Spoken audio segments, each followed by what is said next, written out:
Hello guys, welcome to our channel.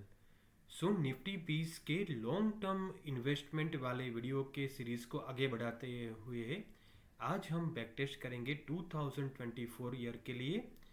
तो उसमें हमारा स्ट्रेटेजी क्या था कि अगर किसी का लॉन्ग टर्म विज़न है, अगर उसने एक निफ्टी फ्यूचर के अकॉर्डिंगली निफ्टी 20 बाई किए हैं जो 24 मान लेते जनवरी का पहला दिन है ट्रेडिंग का, उस दिन तो पूरा साल अगर उसने रखा है तो उसको कितना प्रॉफिट या लॉस मिलता, और ओवरऑल ये प्रॉफिटेबल कितना स्ट्रेटेजी रहती या लॉस मेकिंग रहती, वो हम जानने का कोशिश करेंगे। साथ में हम क्या करेंगे, कोई भी ब्लैक स्वैन इवेंट को बाय करने के लिए एक पुट बाय करके रखेंगे, वो भी कब का, एक साल के बाद का। तो उसका जो प्रीमियम होगा वो एडिशनल बर्डन होगा आपकी पॉकेट पे, लेकिन वो आपको काफ़ी हद तक डाउन साइड अगर निफ्टी गिरती है ब्लैक स्वैन इवेंट में तो आपको काफ़ी हद तक प्रोटेक्ट करता है, और मे बी अराउंड 50 60 70 थाउजेंड तक का ही मैक्सिमम लॉस देता है। तो चलिए हम देखते हैं कि 1 जनवरी को 2024 में किसी ने अगर इन्वेस्ट किया होता एक लॉट में, तो उस वक्त निफ्टी का प्राइस था 21,704। तो हमने मान लिया है कि 21,800 के आसपास उसने इन्वेस्ट किया था। उस वक्त लॉट साइज था 50 का, तो 10 लाख के आसपास का, 11 लाख के आसपास का इन्वेस्टमेंट हो जाता है।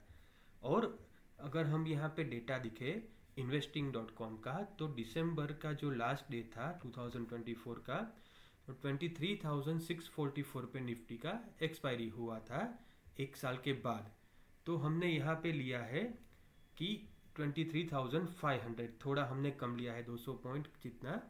तो आप देखेंगे कि 1700 पॉइंट का पर्टिकुलर वो जो इन्वेस्टर है उसको ये पॉइंट्स में ये मिला है प्रॉफिट। और अगर आप उसको 50 से मल्टीप्लाई करते हो जो कि उसका लॉट साइज है, तो पूरे साल में 10 लाख के ऊपर 85,000 रुपीज़ का उनको प्रॉफिट मिला है, जो कि होता है समवेयर अराउंड 7.8%। इसमें से क्या माइनस होगा, आपका टैक्सेस प्लस आपका ब्रोकरेज, ये सभी आपका माइनस होने वाला है, तो आपका आरओआई यहाँ से और कम हो जाएगा।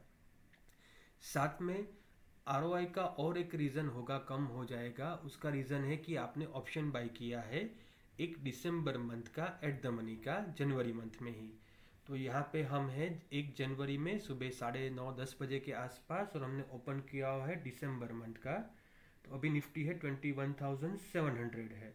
तो यहाँ पे आप देखिए दिसंबर 26 में समवेयर अराउंड 22,000 एटीएम के आसपास है, तो आपका 790 रुपीज़ का, तो अराउंड आपका 40,000 रुपीज़ यहाँ पे देखेंगे ये आपका इन्वेस्टमेंट लग गया एज ए इंश्योरेंस के तौर पे।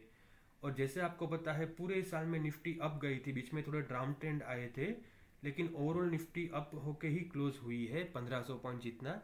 तो ये ऑफकोर्स जीरो ही होने वाला है, तो आपका 40,000 रुपीज़ प्लस थोड़ा इसका ब्रोकरेज प्लस टैक्सेस थोड़े एसटीटी ये भी आपके इसमें ऐड होके जाएंगे, तो अराउंड आपका मान लो रफली 40,000 रुपीज़ का ये लॉस हो जाएगा ऑप्शन में।